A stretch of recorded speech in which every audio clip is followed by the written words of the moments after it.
ఏపీలోని కౌంటింగ్ కేంద్రాల వద్ద కట్టుదిట్టమైన భద్రతా ఏర్పాట్లు చేస్తున్నట్లు డీజీపీ హరీష్ గుప్తా వెల్లడించారు.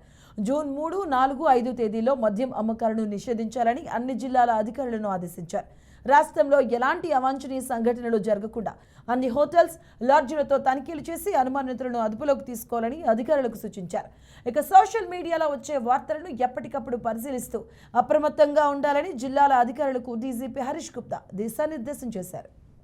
రైట్గా మరో 4 రోజుల్లో కౌంటింగ్ ఉండబోతుంది. ఈ నేపథ్యంలో డీజీపీ హరీష్ గుప్తా అయితే అధికారులకు దిశానిర్దేశం చేసినట్టుగా తెలుస్తుంది. హోటల్స్, లాడ్జీల్లో ఎప్పటికప్పుడు తనిఖీలు చేయాలని, అలాగే సోషల్ మీడియాలో వచ్చే వార్తలను ఎప్పటికప్పుడు పరిశీలించాలనుకున్న అధికారులకు ఆయన దిశానిర్దేశం చేయడం జరిగింది. రైట్గా ఇదే అంశానికి సంబంధించిన పూర్తి అప్డేట్స్ మా కరెస్పాండెంట్ శ్రీనివాస్ లైవ్ ద్వారా అందిస్తారు. ఓటీ శ్రీనివాస్.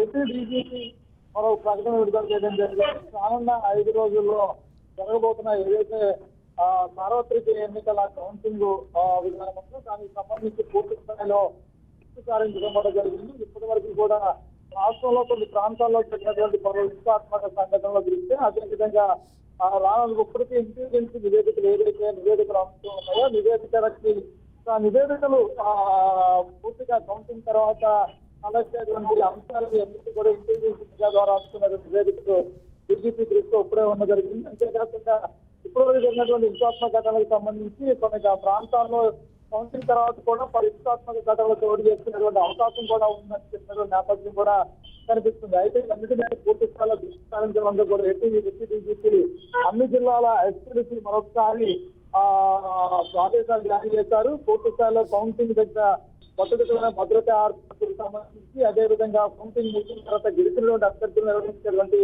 ర్యాలీలు కావచ్చు, ఈ ప్రాణ సంఖ్య సంబంధించిన అంశాలు కావచ్చు, ఇలాంటి అంటే కౌంటింగ్ కేంద్రాల వద్ద పెద్ద ఎత్తున గుంపు కూర్చున్నటువంటి అంశాలు కావచ్చు, ఇవన్నింటినీ కూడా పరిశీలించాలి. పూర్తి స్థాయిలో కట్టుదిట్టమైన ఏర్పాట్లు చేయడమే కాకుండా ఎలాంటి వివాదాలకి తలెత్తకుండా ఉండేటువంటి ప్రశాంతమైన వాతావరణం కౌంటింగ్ కేంద్రాల వద్ద ఉండాలని చెప్పడం జరిగింది. మరో పక్కన చూసినట్టు రాష్ట్ర వ్యాప్తంగా కూడా అన్ని జిల్లా ఎప్పుడు ప్రకటన కూడా రిలీజ్ చేయడం జరిగింది.